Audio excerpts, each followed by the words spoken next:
الحمد للہ وحدہ والصلاة والسلام علی من لا نبی بعدہ اما بعد فاعوذ باللہ من الشیطان الرجیم بسم اللہ الرحمن الرحیم یسأل ایان یوم القیامہ فإذا برق البصر وخسف القمر وجمع الشمس والقمر یقول الانسان یومئذ این المفر کلا لا وزر۔ سوال کرتا ہے قیامت کا دن کب ہوگا؟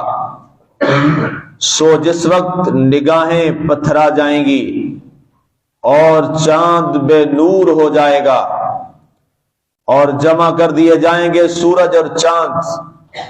انسان اس دن کہے گا کہاں ہے بھاگ نکلنے کی کوئی جگہ؟ نہیں، ہرگز نہیں کوئی پناہ کی جگہ۔ آج ہماری سورہ القیامہ کی آیہ مبارکہ نمبر 11 تک کی تلاوت و ترجمہ کا شرف نصیب ہوا۔ سامعین، کل ہماری گفتگو چل رہی تھی بل یرید الانسان لیفجر امامہ، کہ انسان ارادہ یہ رکھتا ہے کہ اس کے سامنے گناہ کا ارتکاب کرے، نعوذ باللہ۔ اب انہی کفار کے بارے میں اور انہی منکرین کے حوالہ سے بات کی جا رہی ہے جن کا کل میں نے ذکر کیا۔ اس میں عدی بن ربیہ اور ابو جہل وغیرہ یہ لوگ جو ہیں ان کا ذکر میں نے کیا جو منکرین ہیں۔ اب انہی کے بارے میں رب ذوالجلال ارشاد فرما رہا ہے کہ یسأل ایان یوم القیامہ، سوال کرتا ہے ہمارے محبوب صلی اللہ علیہ وآلہ وسلم سے، برائیاں کرتا ہے، برائی پر کاربند رہتا ہے، برائی پر فخر کرتا ہے، اور اس کے بعد یہ کہتا ہے کب آئے گی وہ قیامت؟ بطور مذاق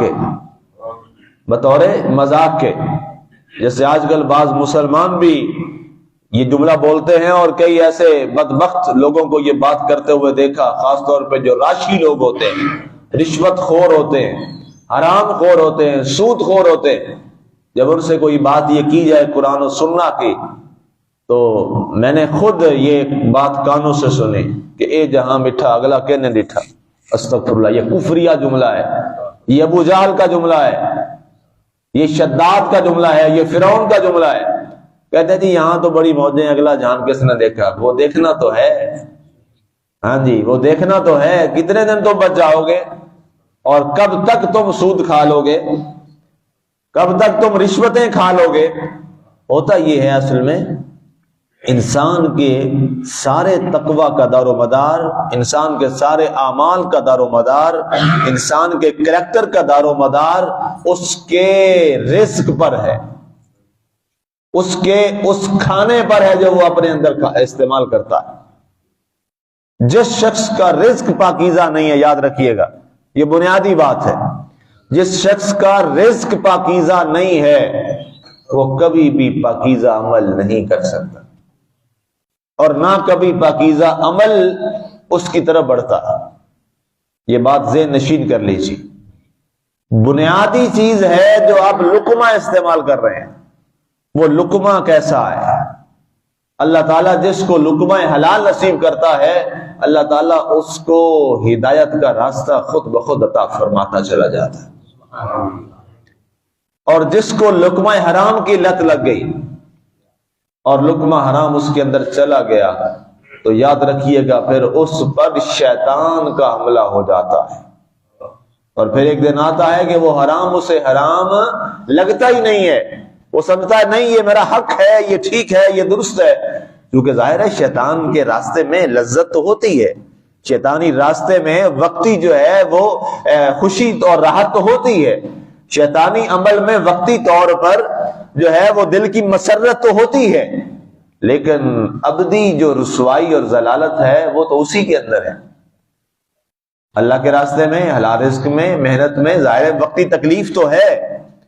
یہ دیکھتے ہیں جناب کئی دفعہ ایسا ہوتا ہے کہ ایک ہی اسکیل میں کام کرنے والے ہیں، ایک ہی گریڈ میں کام کرنے والے ہیں، ایک ہی ڈپارٹمنٹ میں کام کرنے والے ہیں، ایک کے پاس بائک ہے اور دوسرا اسی اسکیل والا جو ہے وہ گاڑی پہ آتا ہے، وہ بیچارہ 3 مرلے کے گھر میں یا 2 مرلے کے گھر میں رہتا ہے، وہ جناب 10 مرلے والے ڈبل سٹوری گھر میں رہتا ہے، وہ رشوت لیتا ہے روزانہ، اور وہ رشوت نہیں لیتا، کبھی کبھی اسے لوگ بھی کہہ دیتے ہیں، دل میں شیطان ہر وقت بیٹھا ہے نا جی، ہر وقت اٹیک کرتا ہے، دیکھ یار وہ بھی تو ہے، وہ ایسے عیاشیاں کر رہا ہے، تو بھی لینا شروع کر دے، شیطان اٹیک کرتا ہے، لیکن وہ کہتا ہے نہیں، یہ وقتی تکلیف ہے، برداشت کر لیتا ہوں، کوئی بات نہیں، اللہ کے ہاں تو ابدی اس سے بڑے کہیں گھر اللہ عطا فرمائے گا۔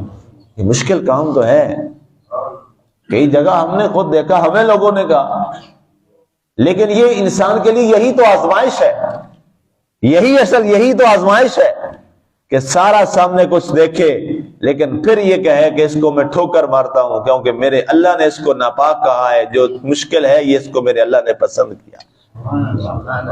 یہی بندہ مومن کی آزمائش ہے، یہی مومن کی اللہ کی بارگاہ میں آزمائش ہوتی ہے۔ یہاں تو رکھی سکھی اوکھی سوکھی انسان گزار ہی جائے گا، لیکن وہاں والی جو مشکل ہے وہ نہ ختم ہونے والی، وہ تو دائمی ہے، اور وہاں جس کو پھر اللہ عنایات عطا فرمائے گا، یہ کوئی آج کی بات میں نہیں کر رہا، یہ روز اول سے یہ معاملات ہیں۔ حضرت عمر رضی اللہ تعالیٰ عنہ کے تقوی پر کسی کو شک ہو سکتا ہے؟ نہیں ہے، جن کی تقوی کی گواہیاں اللہ نے قرآن میں دی ہوں۔ آپ علیہ الصلوۃ والسلام کے صحابہ کرام کے حوالہ سے ایک دن آپ پہ ظاہر ہے، ہم انہیں نبی اور رسول تو نہیں نہ مانتے، نبی اور رسول تو بس سرکار دو عالم صلی اللہ علیہ وسلم آپ ہی ہیں۔ آپ نے عرض کر دیا حضور علیہ الصلوۃ والسلام سے، یا رسول اللہ صلی اللہ علیہ وسلم، یہ لوگ جو ہے نا، یہ کسر و کسرا میں رہنے والے، یہ لوگ بڑے بڑے محلات میں رہتے ہیں، اللہ کو بھی نہیں مانتے، اللہ کے رسول کو بھی نہیں مانتے، اللہ کا شرک کرتے ہیں، بتوں کو پوجتے ہیں، اور ان کو اللہ نے محلات دیے ہوئے ہیں، اور ہم اللہ کو مانتے بھی ہیں، جہاد بھی کرتے ہیں، آپ کو بھی مانتے ہیں، اللہ کے رسول کو مانتے ہیں، اللہ کی مانتے بھی ہیں، اور ہم جھونپڑیوں میں، اور جناب کھانا ہمیں نہیں دیتا، وہ بھوکے اور پیاسے ہوتے ہیں، کئی دن فاقے چلتے ہیں، آپ کے گھر میں بھی ہمارے گھروں میں بھی۔ حضرت عمر رضی اللہ تعالیٰ نے یہ بات کر دی آپ علیہ الصلوۃ والسلام کو، اس کا مطلب ہے یہ کوئی بڑا شیطان کا بڑا اٹیک ہوتا ہے انسان پر۔ تو آپ علیہ السلام نے فرمایا، اے عمر، ان العیش عیش الآخرہ، اے عمر، عیش تو وہ ہے جو آخرت کا عیش ہے، یہ دنیا کا عیش و آرام اور یہ دنیا کی عیش کی زندگی یہ کچھ بھی نہیں ہے۔ کیا تو یہ نہیں چاہتا یہ دنیا کے مزے کریں اور ہم کل آخرت کے نہ ختم ہونے والے راحت و مزے کریں؟ حضرت عمر فرماتے ہیں کہ صدقت یا رسول اللہ صلی اللہ علیہ وسلم، اے پیارے نبی صلی اللہ علیہ وسلم، آپ نے سچ فرمایا۔ آج کے بعد عمر نے یہ پتہ ہی کاٹ دیا، اب کبھی ایسا نہیں ہوگا۔ پھر وہی عمر بن خطاب رضی اللہ تعالیٰ عنہ ایسا عمل کیا اس حدیث رسول پر، اس فرمان نبی صلی اللہ علیہ وسلم پر ایسا عمل کیا کہ 22 لاکھ مربع میل کا خلیفہ بھی بن گیا مسلمانوں کا، مومنوں کا، لیکن ایک درخت کے نیچے بغیر کسی چیز کے چٹائی کے بھی ریت کے اوپر یہ اپنے ہاتھ کا تکیہ بنا کے سو رہا۔ پھر دنیا حیران ہوئی، کیسر و کسرا کے ایلچی جب آئے، سفیر آئے، انہوں نے یہ منظر دیکھا، حیران ہو گئے، کہا یہ امیر المومنین ہے، یہ 22 لاکھ مربع میل کا بادشاہ ہے۔ انہوں نے کہا جی یہ ہے۔ حیران ہو گئے، کہا عمر تمہیں ڈر نہیں لگتا؟ کوئی تمہارا محافظ ہی کوئی نہیں اور اکیلے درخت کے نیچے سو رہے ہو؟ فرمایا مجھے ڈر کیوں لگے گا، میں نے کسی کا حق کھایا ہے؟ اللہ، ڈر تو انہیں لگے ہیں، سیکورٹی گارڈ تو وہ رکھے ہیں، محافظ تو وہ رکھیں جنہوں نے غریبوں کا حق کھایا ہو۔ فرمایا میں نے کسی کا حق نہیں کھایا، اس لیے میں جب چاہوں، جہاں چاہوں، جدھر چاہوں چلوں، اور جہاں جاؤں سو جاؤں، مجھے کیا فرق ہے اس میں؟ تو اس لیے یہ پھر عمل کیا۔ تو یہ انسان پہ شیطان اٹیک تو کرتا ہے، آپ پہ بھی، مجھے بھی۔ جب حضرت فاروق اعظم رضی اللہ تعالیٰ عنہ نہیں بچے تو ہم تو کسی شمار میں بھی نہیں ہیں، ہم تو ان کے پاؤں سے لگنے والی خاک کے برابر بھی نہیں ہیں، تو ہم پہ بھی تو اٹیک کرتا ہے، ہم سب پہ کرتا ہے۔ وہ ساتھ دیکھو جناب، اس کو تو یہ اسی میں ہے، اس کے پاس یہ چیز یہ چیز یہ چیز، اور تم جو ہے اس میں اسی میں لگے ہوئے، چلیے اللہ تعالیٰ کوئی نہیں، اللہ معاف کر۔ اچھا پھر شیطان کیسے چیزیں ذہن میں ڈالتا ہے؟ کوئی نہیں، اللہ معاف کرنے والا ہے، پھر یہ آیتیں ذہن میں ڈالتا ہے۔ یاد رکھیے گا جب ایسے وساوس آئیں تو فوراً پڑھے لا حول ولا قوت الا باللہ العلی العظیم، کثرت سے پڑھتے رہیں اور اس وقت تک پڑھتے رہیں جب تک یہ شیطانی وسوسہ دل سے نکل نہ جائے۔ یہ لا حول ولا قوت الا باللہ العلی ایسی تلوار ہے جو شیطان کی گردن کو کاٹ کے رکھ دیتی۔ فوراً اس تلوار کو اٹھائیں اور جتنی دیر تک یہ وسوسہ ختم نہ ہو یہ پڑھتے رہیں۔ اب وہ کیا کہتا ہے؟ کب آئے گی قیامت؟ ہم نہیں مانتے تمہیں، ہم تمہارے ساتھ آ کے ہم نے غریب اور فقیر ہونا ہے؟ مسلمانوں کے پاس ہے کیا؟ کچھ بھی نہیں ہے، ہم تو عیش کی زندگی گزاریں گے، نعوذ باللہ۔ فَإِذَا بَرِقَ الْبَصَرُ، اللہ نے فرمایا جس وقت نگاہیں پتھرا جائیں گی، پھٹ جائیں گی نگاہیں، وہیں کی وہیں رہ جائیں گی، اور تمہیں انجام کا اندازہ اس وقت ہوگا جب تمہاری آنکھیں اوپر کی اوپر رہ جائیں گی، پتھر ہو جائیں گی، جہاں تھی وہیں رک جائیں گی، اوپر تھی تو اوپر، نیچے تھی تو نیچے۔ ایک قیامت جب قائم ہو جائے گی تو اللہ یہ فرمانا چاہ رہا ہے کہ ایک پلک بھی نہیں اوپر اس کے بعد جھپک سکو گے۔ پلک جھپکنے میں کتنا وقت لگتا ہے؟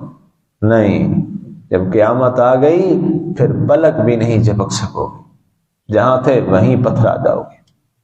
اللہ اکبر۔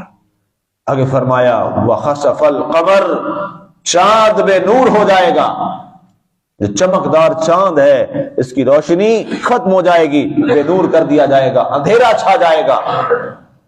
وَجُمِعَ الشَّمْسُ وَالْقَمَرُ، اور چاند اور سورج دونوں کو لپیٹ لیا جائے گا، سورج بھی چاند بھی سب چیز ختم، لپیٹ لی جائے گی۔ سورج بھی اسی طرح بے نور ہو جائے گا، اس کی روشنی بھی ختم، اندھیرے، تاریکی، ہر طرف ہاہو کا عالم۔ ایسے ماحول میں یہ قیامت قائم ہوگی۔ یقول الانسان یومئذ این المفر، پھر اس دن یہ کافر کہے گا ہائے آج کوئی بھاگنے کی جگہ مل جائے۔ اب یہ کہے گا کہ اب کوئی بھاگنے کی جگہ مل جائے، یہ کیا ہو گیا؟ میرے سامنے نگاہوں میں محلات بھی گئے، باغات بھی گئے، سواریاں بھی گئیں، اولاد بھی گئی، نسل بھی گئی، رشتہ دار بھی گئے، تعلق والے بھی گئے، سب گئے، سورج اور چاند یہ بھی سارے لپیٹ دیے گئے، اور ہر طرف تاریکی کا عالم ہے۔ اب اس ڈر اور خوف کے عالم میں بھاگنا چاہتا ہے کہ میں کدھر بھاگوں، کس طرف بھاگوں؟ این المفر، اب بھاگنے کی جگہ کوئی نہیں ہوگی۔ اس روز ہر ایک کے لیے تاریکی ہوگی، روشنی کس کے لیے ہوگی؟ جس نے اللہ کے نور کو سمیٹا ہوگا۔ اللہ کا نور کیا ہے؟ وہ قرآن ہے، وہ سننا ہے، وہ اسلام کی روشنی ہے، وہ دین اسلام ہے۔ جس نے اس کو اپنے دامن کے ساتھ اٹھایا ہوگا اس دن اس کے لیے کوئی اندھیرا نہیں، اس کے لیے روشنی ہی روشنی ہوگی۔ اب اس انعام کا آغاز ہو جائے گا، وہ جو اس نے تکلیفیں برداشت کی، وہ جو اس نے مصائب و آلام برداشت کیے، اب وہ سارے مصائب و آلام اس کو ایک لمحہ میں بھول جائیں گے۔ تکلیفیں، انسان بیمار ہوتا ہے نا جی، تو بیمار ہونے کے بعد جب وہ صحت مند ہوتا ہے تو بیماری والی ساری تکلیفیں بھول جاتی ہیں، بھول جاتی ہیں نا جی۔ کیوں؟ اللہ نے صحت دے دی، اللہ نے ٹھیک کر دیا، پیسہ بھی خرچ ہو وہ بھی بھول جاتا ہے، سب کچھ چیزیں بھول جاتی ہیں۔ کیوں؟ اللہ نے روح بصیحت فرما دیا ہے۔ بالکل اسی طرح جب اس اللہ کے نیک بندے اور پیارے بندے کے لیے سب کے لیے اندھیرے اور اس کے لیے نور اور روشنیاں ہو جائیں گی، وہ لوگ جہنم اور تکلیفوں میں اور مصائب و آلام میں، یہ اللہ کی رحمت کے سائے میں ہوگا، اس کو وہ ساری دنیا کی تکلیفیں ایک لمحہ میں بھول جائیں گی۔ اس لیے یہ چند روزہ زندگی ہے، چند روزہ زندگی ہے، یقین کر لیجئے چند روزہ زندگی۔ یقین مشکل سے آتا ہے انسان کو، مشکل کام ہے یہ، آسان نہیں ہے، مشکل ہے، مشکل ہے، مشکل ہے، آسان نہیں ہے، لیکن یہ یقین رکھیے ہے چند روزہ ہی زندگی،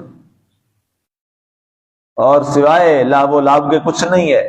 قرآن نے فرمایا ہے وَمَا الْحَيَاةُ الدُّنْيَا إِلَّا لَهْوٌ وَلَعِبٌ، یہ دنیا کی زندگی لوگوں کیا ہے؟ کھیل تماشا ہے، اس کے علاوہ کچھ نہیں ہے۔ کھیل ہو رہا ہو نا جی کسی جگہ گراؤنڈ میں، تو جو سمجھدار لوگ ہوتے ہیں، جو بہت جذباتی ہو رہے ہیں، ان سے سمجھاتے ہیں بھائی یہ جذباتی نہ ہو، یہ کھیل ہے، کھیل کے بارے بہت ہے جذباتی نہیں ہوتے، یہ کھیل ہے، ایک لمحہ ہے، بس ہوگا، ختم ہو جائے گا. ایسے ہی کہتے ہیں نا جو سمجھدار لوگ بیٹھے ہوتے ہیں یا ٹی وی اسکرین پہ دیکھ رہے ہوتے ہیں، بچے جذباتی ہوتے ہیں، ان کو سمجھا رہے ہوتے ہیں ماں باپ، بیٹا یہ کھیل ہے، بس کھیل ہے، بس کھیل کو کھیل ہی سمجھو. تو یہ دنیا کو اللہ نے کیا فرمایا؟ کھیل ہے. تو لہذا کھیل کو بھائی کھیل ہی سمجھیے. چند لمحے کی کھیل ہے، گیم ہے، اس کے بعد گیم ختم ہو جائے گی. آنکھیں بند ہوئی گیم ختم، ساری چیزیں ختم. فرمایا اب وہ کافر کہتا ہے یا وہ مجرم شخص کہتا ہے کہاں بھاگنے کی جگہ کوئی مل جائے. کلا لا وزر، فرمایا نہیں، ہرگز نہیں، اب پناہ کی کوئی جگہ نہیں ہے. اللہ اکبر، اب پناہ کی کوئی جگہ نہیں ہے، اب پناہ کی کوئی جگہ نہیں ہے. پناہ کی جگہ صرف اسے ملے گی جس نے اپنی زندگی اللہ اور اللہ کے رسول کے احکامات کے تابع گزار دی.